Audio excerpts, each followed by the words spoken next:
Welcome back to In Brief, a mini-series where I want to talk about each role in the game and break down the specializations which go into it. There'll be a playlist below with the other roles I've done so far, as well as much more in-depth videos about every single class and spec in the game. So if you see anything you want to hear more about, you can check that out below. Here's a quick breakdown of the points we'll be talking about for each spec today: how well they perform in raids early on, how well each specialization scales, how difficult they are to pick up and play on a fairly basic level. Will raids want to try and stack this particular spec, the utility they offer in terms of buffs and debuffs, and finally, PvP. Each category will be scored from 1 to 5 stars, and here's what those stars mean. So today we have the healers in Wrath of the Lich King. First thing to mention before we get into it is across the board you're going to notice the later we go into the expansion, the more you kind of just turn into a turret which doesn't really have a mana bar to worry about anymore. Don't get me wrong, you can go in if you really try, but it's noticeable compared to TBC, and especially Classic. Also, the vast majority of spells have the same cost now at all ranks, so you can't cheese healing with down ranking and being efficient in that regard anymore. Overall, these are changes which make healing feel a lot more of an active role. On top of that, healers start to get even further defined into their niche of what kind of healing they provide. So with that said, we should make a start. Holy Paladin first, in quite a literal sense as well. This specialization is a complete monster, and is probably the closest to something getting a perfect score. They start off as arguably the strongest healer in the game, and just never let go of that claim either. With amazing mana efficiency, Avenging Wrath now grants 30% bonus heals in addition to damage, a much lower cooldown on Holy Shock, the Holy Paladin feels great to play. In the past, it's often been seen as the single target healer. However, now it's more of a cleave healer thanks to Beacon of Light copying their heals to a second target. Holy Paladins also do a huge amount of passive healing through the likes of Glyph of Holy Light and Judgment of Light. As the expansion progresses, they just keep getting better and better as gear improves. Realistically, you could expect the Holy Paladin to be the top healer from day one to the very end. They are just that good. Holy Paladins have often been seen as super easy to play though, a literal one-button class, which gives you good results but not in the most interesting of ways. For Wrath, this also changes up as well. You need to maintain your Judgment of the Pure buff, keep your Beacon active, you have a shorter cooldown on Holy Shock, and you just have generally more buttons which you care about. And now that healing power has just been converted to spell power, you have more reasons to fill in and do some actual damage during downtime as well. In terms of stacking, Holy Paladin will be the healer that is stacked, as in guilds will actively seek out to have more than one of them on their roster. Now you don't need as many Holy Paladins as you did Shaman for TBC, but they are very much wanted and often more than one of them. This isn't true for any other healer, so I had to give them top marks here. Paladin utility is excellent, and that's without even taking the spec into consideration. As per usual, they have their abilities such as Hand of Protection, Freedom, Sacrifice, Salvation, Lay on Hands, the talented Divine Guardian for a raid-wide 20% damage reduction, and Aura Mastery. Yeah, they're good. They're really good. They are also arguably the best healer in PvP as well, having the same incredible set of utility in their kit, a ton of CC protection through sharing damage with Divine Guardian and Hand of Sacrifice, Sacred Cleansing to tilt casters into oblivion, a far better on-the-move toolkit through Holy Shock, Sacred Shield, various procs, and so on. Out in the world at the moment, I am seeing so much Paladin, and I'm hoping a fair amount of them want to give Holy a try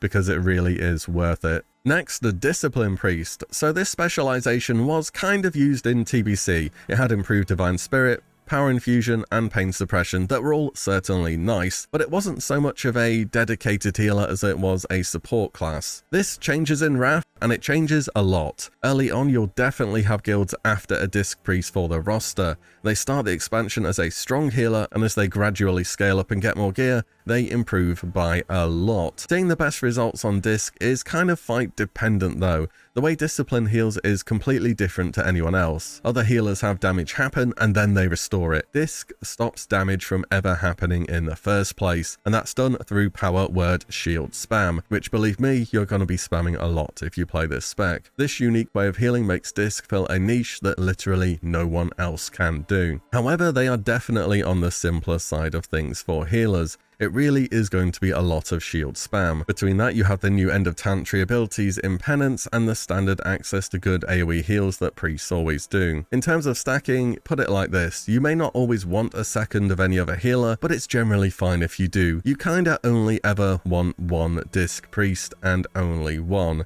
Since they heal mainly through power word shield, that means they're also spamming the weakened soul debuff on people. So if you have a second disc priest, well, they can't use their main spell on that person. They just really step on each other's toes, and they don't heal in a way which synergizes well with each other at all. Disc priest does pack a lot of utility though, scoring them pretty high in this regard, with the obvious stamina and spirit buff, power infusion to improve the performance of a caster, as well as pain suppression to more or less ensure that one person is guaranteed to live for 8 seconds. The renewed hope talent towards the bottom of the tree also grants their party or raid a flat 3% less damage taken too, which is easy to miss out but not a bad effect. In PvP, Discipline continues to be the go-to priest spec and is arguably in an even stronger place than TBC, where it's already a top tier pick. In Wrath, they have even greater access to burst through talent changes, and Holy Fire having its cast time greatly reduced. Penance is another excellent offensive or defensive tool. A few crits on this will take somebody from near dead to near full health. It really is that good. So I guess it makes sense to talk about the other priest healing spec now, Holy. Honestly, it feels as though each expansion so far, Holy has seen the competition from other healers just grow and grow, and as a general point, many raids will certainly search out a Discipline priest, and though Holy heals in a much different way to it, it's just not as commonly brought or sought out. Other healers on the roster kind of fill in what it does already, that being a lot of healing. Saying that Holy Priest does work in Wrath, it's just a case of there are other options. They both start and scale relatively well, with arguably the most diverse toolkit of any healer in Wrath, being able to talent and glyph into being more single target focused or going full in on AoE heals through Circle and Prayer of Healing. And I would say there is more to playing a Holy Priest well compared to Disc, or many other healers for that matter. With such a huge toolkit of heals, you will see people who are good at Holy Priest actually putting up some very impressive numbers, whilst those who know the fights a little bit less well will make it look quite average. Stacking wise, I wouldn't expect it to happen. There are more reasons to bring more Holy Priest than Disc, because they don't heal through shield spamming, but realistically it's not something you'll be seeing. The utility is just less than Disc as well. The big cooldown they have to offer is Guardian Spirit, which can be glyphed to have a shorter cooldown if the target lives while the buff is active, but it's by no means a necessary addition for raids. In PvP, well, it feels like this has been the summary for Holy so far. Discipline exists. Holy is mega squishy in PvP, and once again just doesn't have the utility that the other healing spec does. Definitely give Holy Priest a try at some point if you're a priest main in Wrath. It's a fun spec, but you'll probably see why most people opt into Discipline instead. Druid next. Once again, I feel as though I have to score the middle of the pack for early raids and scaling, and it's not entirely their fault, it's just kind of Disc Priest and Holy Paladin exist. And with the Holy Paladin doing insane passive healing and Disc making it so damage doesn't happen in the first place, that's not always the best when you're focused around providing heals over time. Raids will bring Resto Druids all the same though. In terms of complexity of playing the spec, Resto Druid is all about knowing the fight in advance and how the damage patterns happen. You need your hops rolling before the health bars start to dip, not after. And that's not always entirely predictable, but it's what will separate out the good Resto Druids from the great ones. For stacking, well, in short, no. Healing over time is good, but you need some direct heals in the balance there too for a well-rounded comp. I wouldn't expect many guilds to seek out more than one Resto Druid per roster. The utility is solid, nothing too crazy. Standard offerings from the Druid here, your Innovate, your Battle Res and so on. Oh, also they get an out of combat res as well, that's quite a nice addition. They also give a raid-wide 6% healing buff from Tree Form, as well as a unique talent, Revitalize,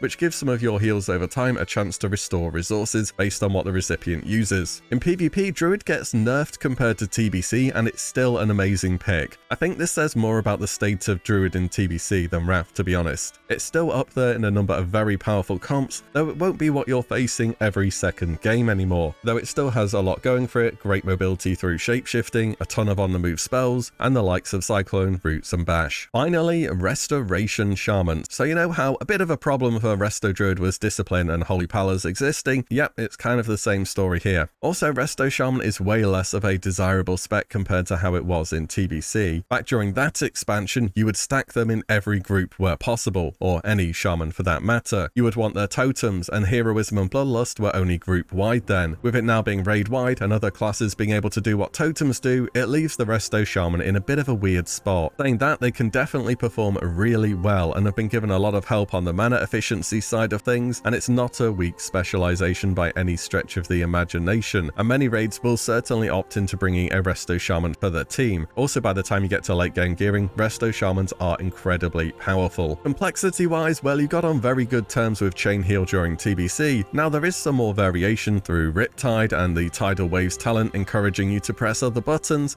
but yeah, it's still a lot of Chain Heal. It's just a good spell, who knew? Stacking wise for resto shamans, well no, people won't exactly be looking for that to happen, but it's not the worst if it does. Utility, as discussed earlier, shamans took a hit here as a class, regardless of which spec we're talking about. They still have the 5% spell haste totem to consider though, and without a shaman at all, your raid team suffers massively because raiding without hero or bloodlust is a very sad time. They also have one of the few group-wide buffs left in the game in Mana Tide Totem, restoring a ton of mana to their party over 12 seconds. Will healers really need that mana as we go further into the expansion though? Or will it just be the arcane mage begging for you to drop it? Probably the latter, but still it's a bit of unique utility though. In PvP, I think Resto Shaman gets mega buffed compared to TBC and finds itself as a centerpiece for some very high pressure comps. They get some fantastic quality of life such as one button to drop all 4 totems, Dispelling Earthshield will now remove stacks instead of the entire buff, Heroism is still usable in Arena, they have more on the move heals, an interrupt with Wind Shear, a CC with Hex, and more. Resto Shamans are in a great spot for Wrath. And that is it, healers done. As mentioned at the start, if you want any more info on anything that's been talked about here, there will be playlists below, as well as links to the other in brief videos which I have done so far. Not long till launch now, so let me know which role you want to see next. As always, thank you all so much for watching and listening in, and I'll see you all in the next one very soon.